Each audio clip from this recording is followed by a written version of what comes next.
morning, everybody. We're here at the Virtual Events Group, live at IMEX, and we are talking to Vinnu. Yeah. And we're going to talk about what Vinnu does, but first we really need you to meet somebody. And their name is EVA. And EVA. EVA goes everywhere with Vinnu. They're inseparable. Yeah. And she stands for? Well, EVA is just our platform. She's our technical platform, but we've humanized our platform because she's very smart. She does a lot of things for planners to make their lives easier, and also for attendees just to have a very seamless online experience with their events. So nobody can do it better than EVA. No, personification is great, especially in this industry where tech doesn't often have a human face. So look for EVA, but she stands for events.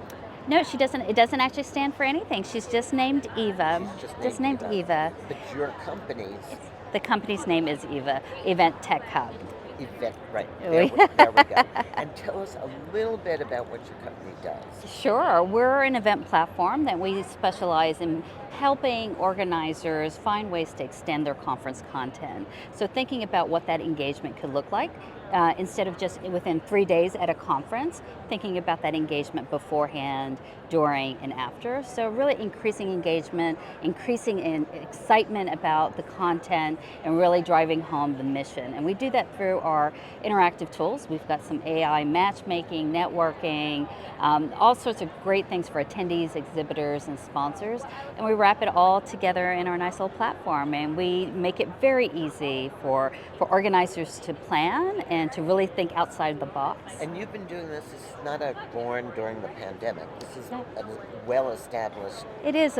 We have, and our team is made of not only developers. We actually, first and foremost, are association, nonprofit, and meeting planners. We come from this industry, so we know we've walked in the shoes of an event planner. And I love the nonprofit part of your business because I think the nonprofits learned a lot during the pandemic. They did. And I think they actually did kind of well, right? They did. They learned, amazing thing about being in a moment of crisis is that you pull up your boots and you go to work and you make things happen. And we saw a lot of great things with organizations going from having to pivot to virtual, and then even after virtual, trying to figure out how do I go back to in-person, how do I go back to hybrid, and really playing with the technology and trying to figure it out. Some things didn't work well, but that doesn't stop them. And we should talk about that. But I know the joke was, I'll give you money happily, not to sit at a table and eat bad chicken. Like, I will donate to your organization. And we heard that a lot during the pandemic. But now that we're back in person and juggling, I know we talked a little earlier about hybrid, that word that means nothing.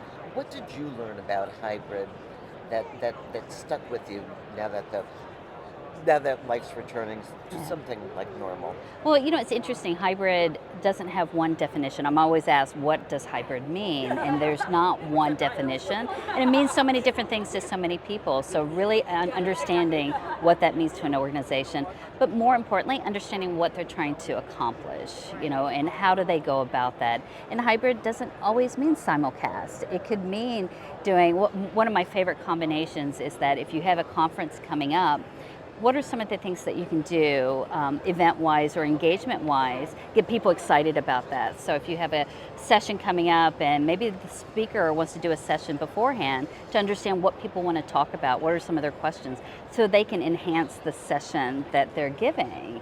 And then afterwards, have those people who attended, maybe they want to meet the speaker afterwards. So having the opportunity to do that, so you can combine the virtual, the in-person, and back to virtual or hybrid again. Yeah, and I think people are doing all sorts of experiments like that because we learned certain things like about time. Like people don't want to sit for 2 days on a virtual conference. Exactly. I mean, our time limit for movies, we've gone from doing 90-minute movies to 2-hour movies, and maybe even coming back to doing 60-minute movies. But it's the human element. And part of why we also made EVA really personify our product is we're really about humanizing the tech, like really taking into consideration who's going to be using it, how are they using it, who's programming it, really thinking about that. It's not, tech doesn't dictate what we do, we should be dictating what tech does.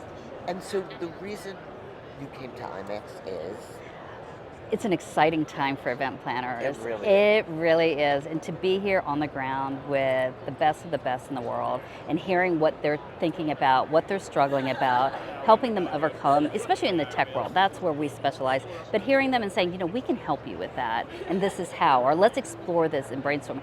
Phenomenal ideas here happening. Amazing. And I think people are really finally see the opportunity. They've had a little time to digest.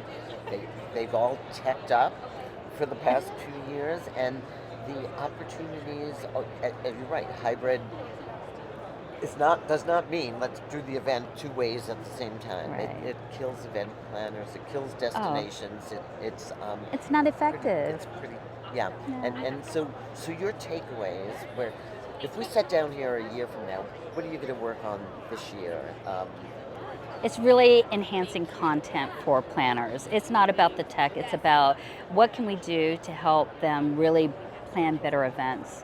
And an event isn't just one day, it isn't in one room, it's really looking at the longevity of it and making an impact, a greater impact with that. And I know you feel like the post-event sort of gets wasted a lot, right? Sometimes, yeah, or it's not done. And people walk away and they're like, okay, that's it, what happens now? But so many, especially in the scientific and medical communities, they've got so much great knowledge, so much to share, and they want to continue that. And if we've got the technology to assist with that sharing and networking, and imagine social media, imagine what the world will be like if we're able to help them communicate even more. Yeah. So it's really like the event is not a moment in time, it is a journey. Blow up the ballroom doors, right? Like this is really the opportunity to do more.